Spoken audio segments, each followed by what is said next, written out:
प्रयाग में त्रिवेणी संगम पर भगिनी यमुना और अदृश्य सरस्वती से मिलन।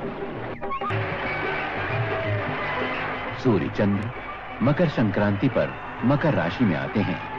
बृहस्पति लगभग 12 वर्ष के अंतराल से इसी अवसर पर मेष राशि में आते हैं। तब प्रयाग में कुंभ का सुयोग होता है। इसे महाकुंभ कहते हैं। मेला क्षेत्र में संपूर्ण भारत एकात्म रूप में विहार करता सा लगता था। हर प्रांत के, हर वर्ग के, हर जाति के यात्री यहां एक रूप हो गए थे। में सदियों से होता आ रहा कुंभ पर्व।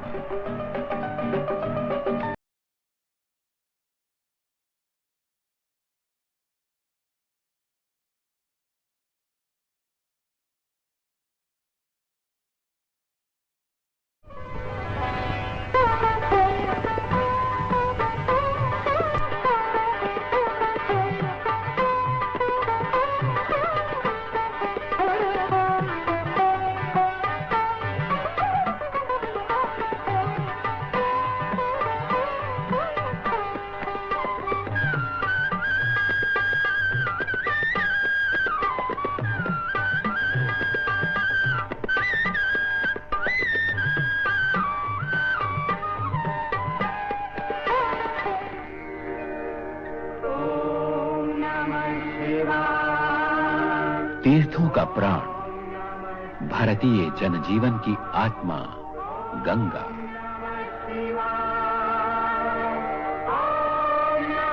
सात्विकता और मानवता की चिरंतन प्रेरणा देने वाली वरदायिनी, शिव स्वरूपिणी जीवन धारा। गोमुख में उद्गम होता है निर्मल धारा, जो कोटि कोटि भारतवासियों को जीवन देती है और जीवन का लक्ष्य भी। भगीरथ शिला गंगोत्री के पास। यही राजा भगीरथ ने गंगा अवतरण के लिए घोर तपस्या की।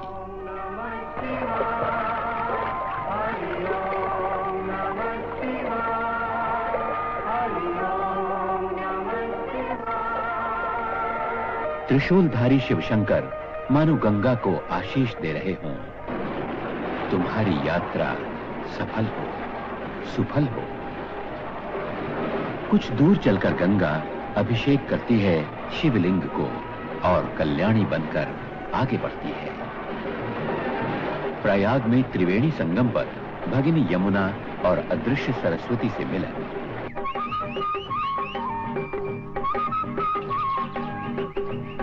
संगम का सूर्योदय सर्वोदय के पथ को, मनुष्य के अंतरतम को आलोकित करता सा लगता है।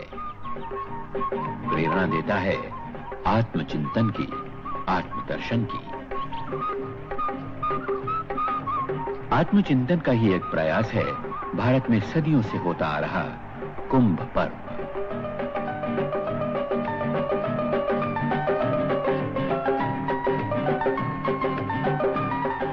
कथा है कि देवों और असुरों ने मिलकर समुद्र मंथन किया।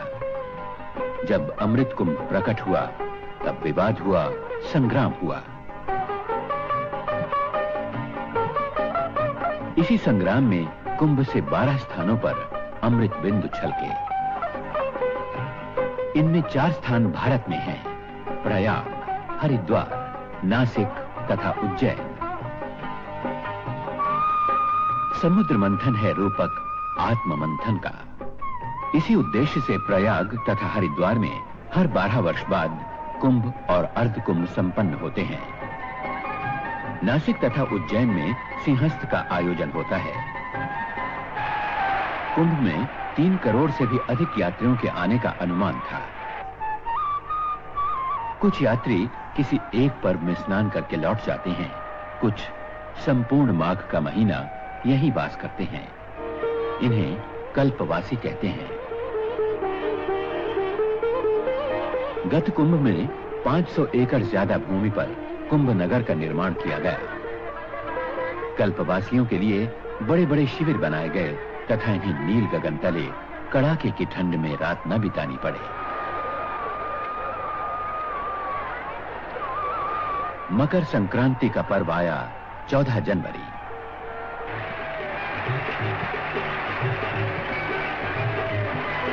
सूर्य चंद्र मकर संक्रांति पर मकर राशि में आते हैं। बृहस्पति लगभग 12 वर्ष के अंतराल से इसी अवसर पर मेष राशि में आते हैं। तब प्रयाग में कुंभ का सुयोग होता है। इसे महाकुंभ कहते हैं। सूर्योदय के पहले से ही अपार जन समुदाय पवित्र संगम स्नान के लिए उमड़ पड़ा।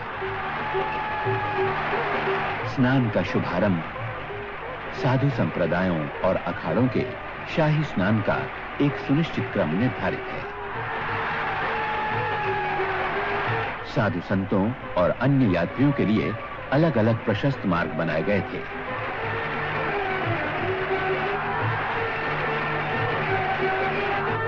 सर्वत्र घाट बनाए गए थे। पानी में बल्लियों के घेरे ताकि लोग गहरे पानी में न जाएं। सेना के जवान, नौसेना के गोताखोर और नौकाएं तथा निगरानी दल बराबर सतर्क रहे कि कोई डूबे नहीं। बड़े बूढ़े, बच्चे, नर नारी, लक्ष यात्रियों ने स्नान किया। बर्फ जैसी शीतल धारा, लेकिन न झिझक थी, न भय था, न सिहरन। मकर संक्रांति के पर्व में लगभग 40 लाख यात्रियों के आने का अनुमान सही रहा।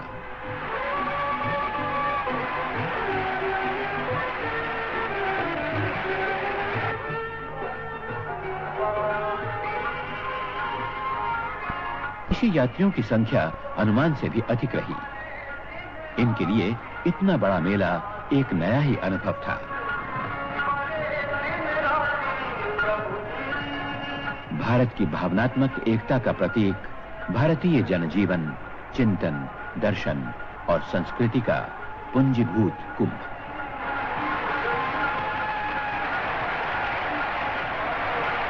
जनजागरण और नवचेतना का महान संदेशवाहक।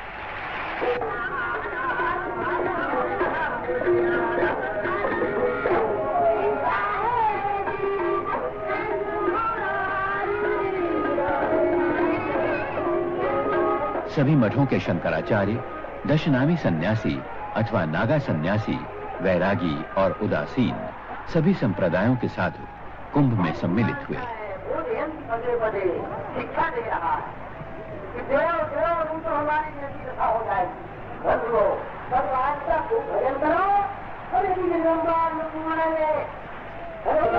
मेले की कुछ दिलकश झलकियां। महिलाओं को चूड़ियों का ऐसा रंग भंडार और कहां मिलेगा।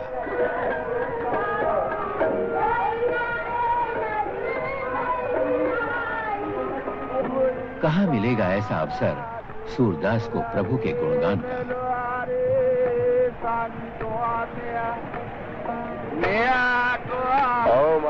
कुंभ नगर में हजारों यज्ञोपवीत धारण संस्कार संपन्न हुए। मन में ये भावना कि संगम जैसा स्नान और कुंभ जैसा पर्व शुभ संस्कार के लिए इससे शुभ योग और कौन सा होगा।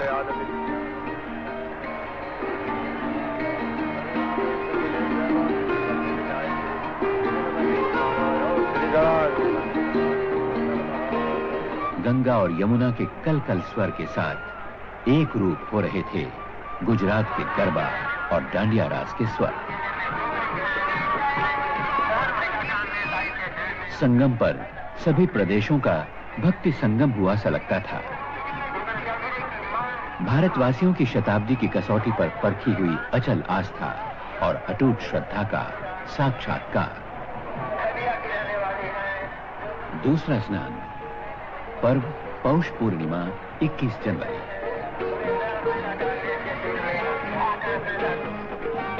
अनुमान के अनुसार लगभग 25 लाख श्रद्धालु इसमें सम्मिलित हुए।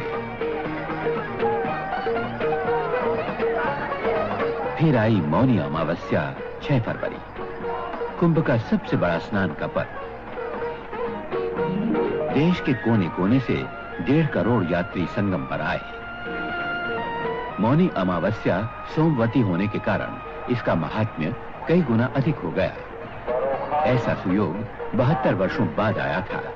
ऐसे सुयोग में महाकुंभ पूर्ण कुंभ कहलाता है। इतने यात्री, लाखों करोड़ों, लेकिन आने जाने में कोई कष्ट नहीं। उत्तर प्रदेश राज्य सड़क परिवहन निगम ने 7,000 से भी अधिक बसों का इंतजाम किया था।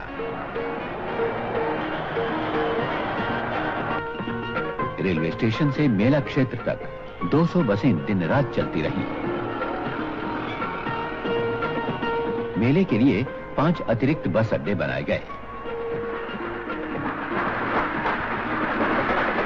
देश के कोने कोने से प्रयाग के लिए 1100 से भी ज्यादा रेलगाड़ियां मेले के लिए चलाई गईं, ताकि आने या जाने में किसी को कोई कष्ट ना हो।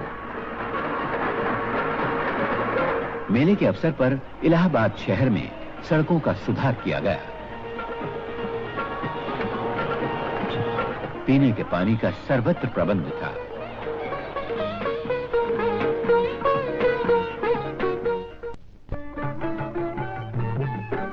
राशन की दुकानें हर सेक्टर में खोली गईं। तुरंत राशन कार्ड देने का इंतजाम किया गया। कल्पवासियों को कार्ड दिए गए। 1-2 दिन के लिए आने वालों को बगैर राशन कार्ड आवश्यक वस्तुएं मिल सकती थी। निगरानी रखी गई कि सभी वस्तुएं उचित भाव पर मिले। चौथा स्नान पर्व बसंत पंचमी 10 फरवरी। यात्रियों की संख्या लगभग 50 लाख। इतने यात्री, कड़ाके की ठंड और बर्फ जैसी शीतल धारा में स्नान। कुछ यात्रियों के बीमार होने का खतरा तो स्वाभाविक ही था। कुंभ क्षेत्र में 100 बिस्तरों वाला एक मुख्य अस्पताल खोला गया और हर सेक्टर में एक 20 बिस्तरों वाला अस्पताल।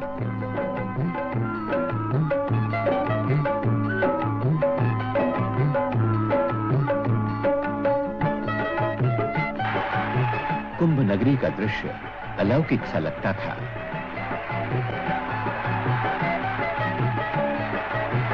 दान और पुण्य संचय का महापर्व। मन में उल्लास, उत्साह, कोई मैल नहीं, कोई अलगाव नहीं। पवित्र स्नान ने सारे मैल धो डाले। स्नान का क्रम अखंड रूप से चलता रहा। अभी जी भर कर डुबकियां लगा लो, ऐसा अवसर बार बार नहीं आता। कितनी गहरी हैं श्रद्धा और आस्था की जड़ें, अक्षय वट जैसी। कुंभ नगर की एक विशेषता, पुलिस और जनता के बीच ऐसा मित्रता का भाव और सहयोग कहीं देखने को नहीं मिलता। कुंभ क्षेत्र में 10,000 से भी अधिक पुलिस अधिकारी तथा कर्मी तैनात थे। मेले में लाखों लोग ऐसे थे जो हिंदी नहीं जानते थे। इनकी सुविधा के लिए सभी प्रदेशों के पुलिसकर्मी बुलाए गए थे। ये उनकी भाषा में उन्हें आवश्यक जानकारी और सहायता देते थे।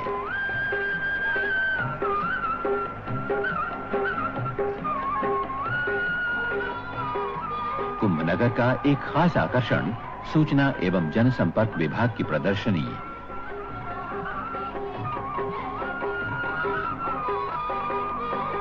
राज्य तथा केंद्र सरकारों के 45 मंडप एक से एक सुंदर। यात्रियों ने प्रदर्शनी को बड़े चाव से देखा।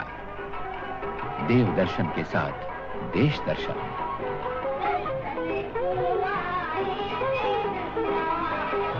सांस्कृतिक कार्यक्रमों का भी आयोजन किया गया। विशाल मंच, 5,000 दर्शकों के बैठने का प्रबंध।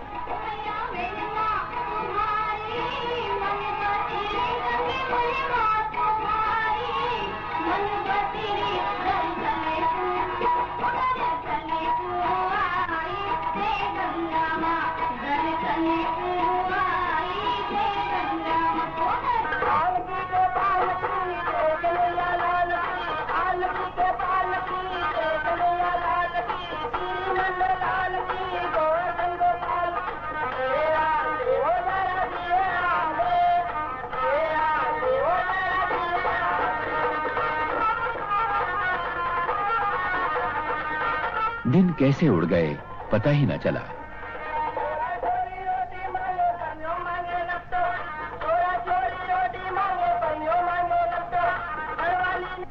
20 जनवरी आई, माघी पौर्णिमा।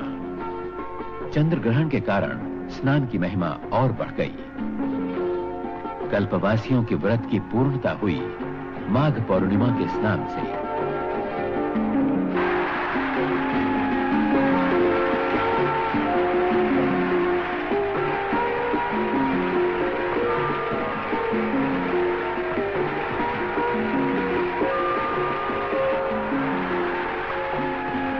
पूजा पाठ, मंत्र जाप आदि में यात्री लीन थे। कोटि कोटि यात्री उत्तर और दक्षिण के, पूर्व और पश्चिम के।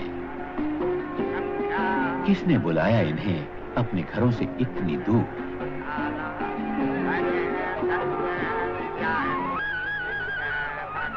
ये बुलावा आता है अंदर, अंतर से, शताब्दियों के संस्कारों और विश्वास से, पाताल से भी गहरी और गगन से भी ऊंची आस्था के मान सरोवर से। इसे केवल रूढ़ी कहकर तुच्छ नहीं माना जा सकता। ये जीवनी शक्ति है, भारतीय आत्मा की अमूल्य उपलब्धि।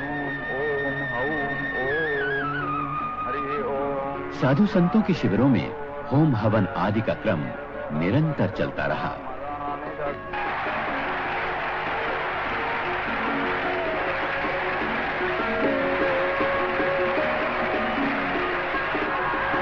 तीर्थराज आकर यहां के मंदिरों में दर्शन करने से भला लोग कैसे चूकते?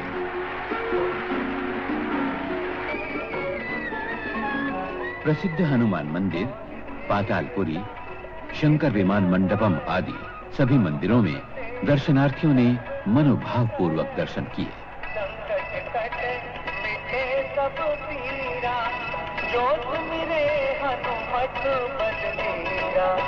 जय जय जय हनुमान गोसाई।